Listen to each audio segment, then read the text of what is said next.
Panipi, Darren Espanto nalundo at isinabay ang mga cast para sa kanilang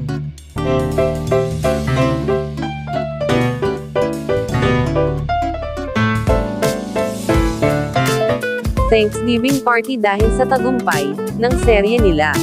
Darren Espanto, Donnie Pangilinan, at Bel Mariano, na Can't Buy Me Love, ay nagkaroon nga sila kahapon ng Thanksgiving party, kung saan ay isinabay naman ni Darren papunta sa kanilang lokasyon ng kanyang mga kasama ang cast sa kanyang van.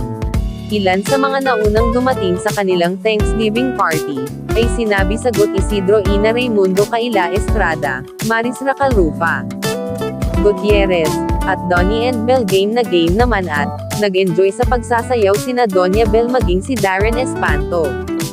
Ay nakadama nang din sina Johnny at Bel nagpasalamat naman si Donnie Pangilinan sa mga cast at ayon nga dito, ay last 50 episode na lang ang natitira sa kanila.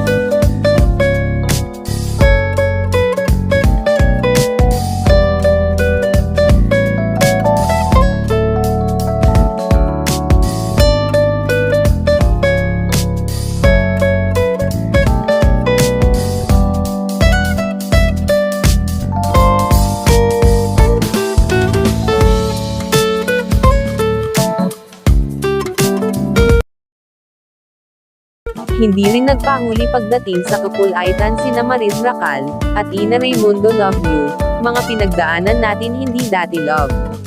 Love you and I love you. Maraming salamat po, ito lang muna ng ating update for today. Ano ang nasasabi ninyo sa showbiz na ito? Comment kayo sa inyong opinion. Maraming salamat po, God bless all.